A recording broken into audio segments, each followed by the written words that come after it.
some more.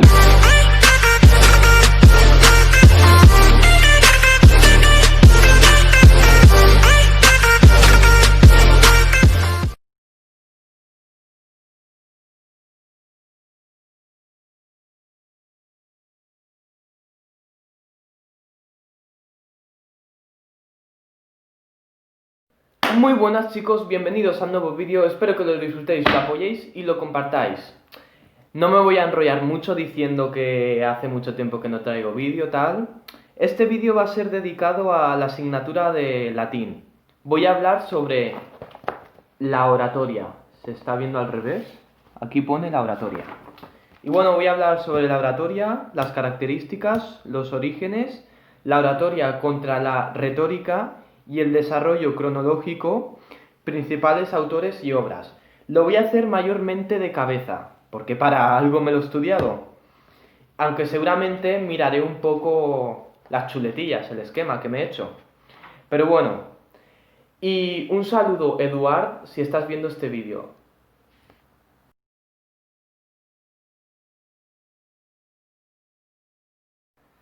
Vale, las características de la oratoria. La oratoria es el arte de la persuasión mediante la palabra. Este arte, la oratoria, se debe desarrollar en un marco democrático. Y este marco se da en la época republicana, en la que su sistema político se basa en la consulta popular, o sea, la consulta al pueblo. Vale, con la llegada del imperio, las formas de gobierno basadas en el poder personal hace que la oratoria haga ¡pum! Y decaiga y pase de los tribunales y el foro a las escuelas.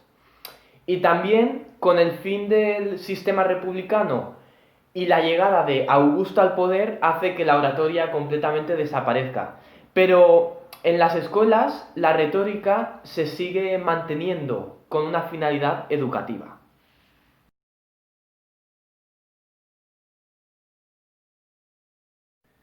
Ahora voy a hablar de los orígenes. Vale, la oratoria aparece en una época muy temprana y el primer discurso del que se tiene registro es el pronunciado por Apio Claudio el Ciego. Menudo nombre, macho. Menudo nombre para acordarse. Los primeros años de la oratoria comenzó a desarrollarse como una improvisación delante de un auditorio y luego se empezó a fijar por escrito esos discursos. Y la oratoria estaba presente en gran parte de la vida pública y era reconocida ante los tribunales, en el foro y en algunas manifestaciones religiosas.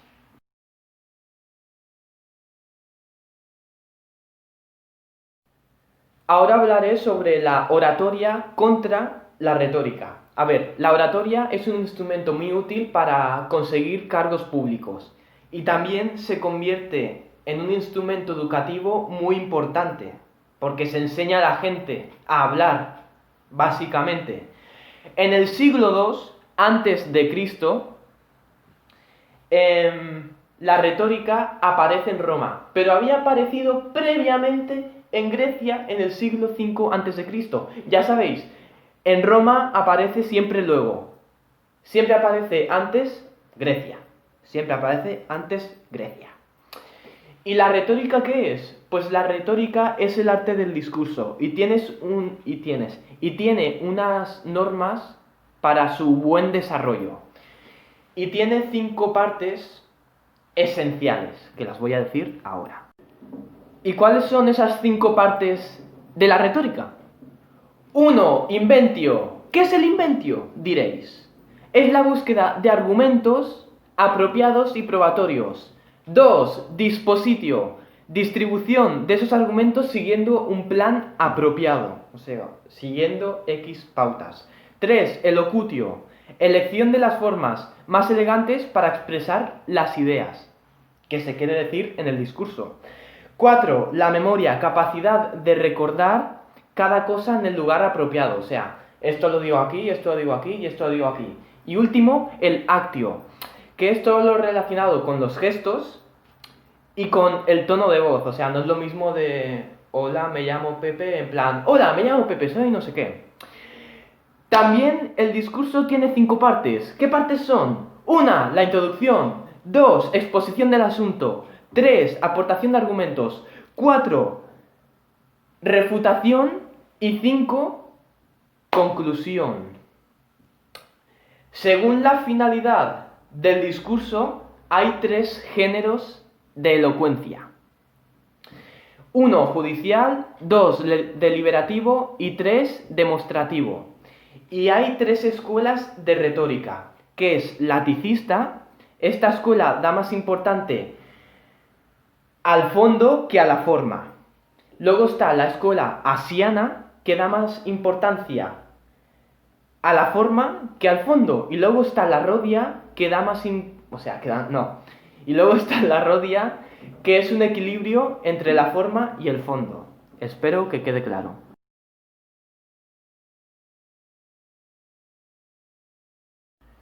Y por último voy a hablar del punto más largo, que es el desarrollo cronológico. Autores y obras. El autor más importante de la oratoria. Cicerón es el más importante, el más destacado, el más influyente, el puto amo. Y hay 3 etapas. Época pre-ciceroniana, época ciceroniana y época post-ciceroniana. La época preciceroniana destaca Brutus, que es una historia de la elocuencia romana hasta su época, hasta la época de Cicerón. ¿Y autores destacados anteriores a Cicerón? Pues Apio Claudio el Ciego, como ya he mencionado antes, Catón y los hermanos Graco, sí, Graco. Es que no me salía el nombre. Luego está la época ciceroniana. En esa época, Cicerón hace que la oratoria alcance su cenit, o sea, alcance su mayor esplendor.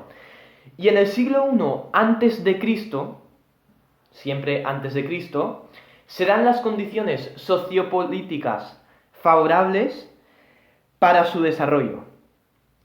Y la retórica, al mismo tiempo, alcanza su mayor esplendor, mayor desarrollo. Y en la época ciceroniana aparecen 3 figuras muy importantes. C. Licinio Calvo, menudo apellido, que es el máximo representante de la escuela aticista. Luego está Q. Hortensio, que es el máximo representante de la escuela asiana. Y luego está M. Tulio Cicerón, que es el máximo representante de la escuela rodia. Ahora voy a hacer una breve biografía sobre Cicerón. Cicerón, 106-43 a.C. Vivió una época de grandes convulsiones, o sea, Roma, antes de Cristo, guerras, o sea, una época dura para vivir, la verdad. El gran mérito que tiene Cicerón es que supo llevar a sus discursos todo lo que se necesita para la oratoria, toda su elaboración. Y los discursos de Cicerón se clasifican en 2 grandes grupos. Primer grupo, discursos judiciales. Se llevan a cabo ante los tribunales y en el foro. Son acusaciones y defensas. Los más importantes, ¿cuáles son los más importantes? Pues voy a pasar de página. No estoy leyendo muy poco, ¿eh? Las berrinas.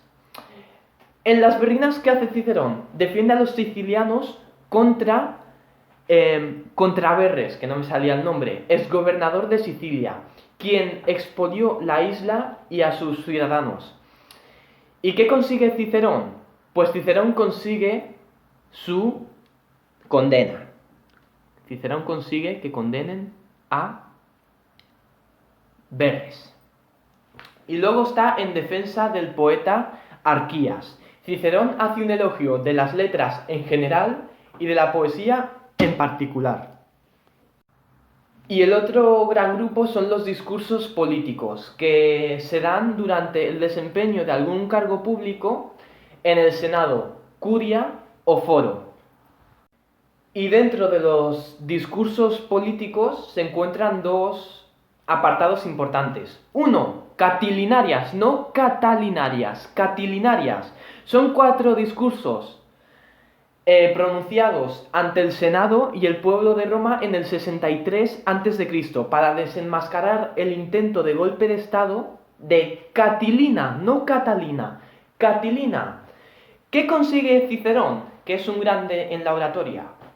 Pues consigue hacer fracasar el intento de golpe de Estado de Catilina y es nombrado Pater Patriae. ¿Qué significa? Padre de la patria. Y por otra parte están las Filípicas, que son 14 discursos contra Marco Antonio. ¿Y qué pasó? Estos 14 discursos contra Marco Antonio, ¿qué pasó? Pues que el triunvirio lo empezó a odiar y después ejecutaron a Cicerón. O sea, Cicerón fue ejecutado. Cicerón también escribe en sus tratados de retórica cómo ha de ser el discurso. Nos habla de cómo ha de comportarse el orador, de cómo ha de ser cuando se desempeña el discurso. También habla de su triple función, de las técnicas del discurso y de Brutus, que es la historia de la retórica y la oratoria. Y por último está la época post-ciceroniana. Cuando muere Cicerón, la oratoria hace ¡pum! Y entra en declive. La oratoria pasa del foro a las escuelas y los aprendices de oratoria ya no escuchan a los oradores en el foro, lo escuchan en las escuelas. O sea, Cicerón influyó mucho en la oratoria, o sea, cuando murió la oratoria perdió muchísima fuerza, muchísima fuerza. Y de la época postciceroniana se destacan a 4 grandes autores. Está Séneca el Mayor, autor de las controversias y de Suasorias. Luego está Quintiliano, autor de la institución oratoria. Luego está Tácito, diálogo de los oradores, autor de Diálogo de los oradores. Y por último, Plinio el Joven. Y esto lo tengo que leer porque quien escribió el Panegírico a Trajano. Y bueno, chicos, espero que os haya gustado mucho este vídeo, sobre todo a ti, Eduard. Me lo sé bastante bien. Hay que reconocer que apenas me he mirado el esquema, o sea, se ha notado que he mirado alguna parte, pero el 90% del vídeo lo he hecho mirando a la cámara, todo de cabeza. Pues chicos, espero que os haya gustado mucho, apoyad el vídeo y nos vemos en la próxima. Adiós.